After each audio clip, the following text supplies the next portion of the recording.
ಆತ್ಮೀಯ ವೀಕ್ಷಕರೇ, H16ಗೆ ಸ್ವಾಗತ. ನಾನು ನಿಮ್ಮವ MI ಅಥವಾ ಮಲ್ಲಪ್ಪ ಜೋತವ.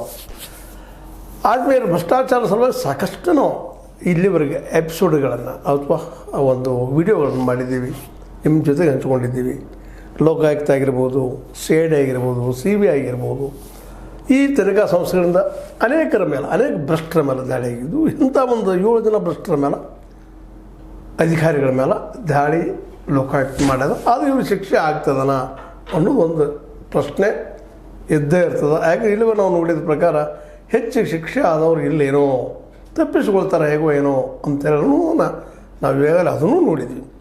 ಆದರೂ ಭ್ರಷ್ಟಾಚಾರ ಸಲುವಾಗಿ ಒಂದಿಷ್ಟು ಮಾತುಗಳನ್ನ ಆಡಲೇಬೇಕಾಗ್ತದೆ. ಯಾಕಂದರೆ ಇಲ್ಲೇ ಯಾವ ಅಧಿಕಾರಿಗಳು ಭ್ರಷ್ಟಿದ್ದಾರೆ ಅವ್ರಿಗೆ ಎನ್ಕ್ವೈರಿ ಮಾಡುವಂತಹ ಅಧಿಕಾರಿಗಳಾಗಿರ್ಬೋದು, ಮೇಲಾಧಿಕಾರಿ ಆಗಿರ್ಬೋದು, ನ್ಯಾಯಾಂಗದಲ್ಲಿ ಆಗಿರ್ಬೋದು, ಒಂದಷ್ಟು ಎಲ್ಲೋ ಲೋಪದೋಷಗಳಿದ್ದಾವೇನೋ ಅಂತೇಳಿ. ಅದಕ್ಕಾಗಿ ಈ ಭ್ರಷ್ಟರ ಶಿಕ್ಷೆ ಆಗೋದು ಭಾಳ ಕಡಿಮೆ. ಆದರೂ ಈ ಒಂದು 7 ಜನ ಈಗ ಸಿಕ್ಕಿದ್ದಾರೆ ಬೇರೆ ಬೇರೆ ಇಲಾಖೆಯಲ್ಲ. ಅವ್ರ ಬಳಿ ಯಾವ ರೀತಿ ದುಡ್ಡಿತ್ತು ಏನು ಸ್ವಲ್ಪ ಮೊದಲು ನೋಡಿಕೊಂಡು ಆಮೇಲೆ ಹೋಗುವಂಥದ್ದು. ಮೊದಲದಾಗೆ HR ನಟರಾಜ್ ಅನ್ನುವಂಥವರು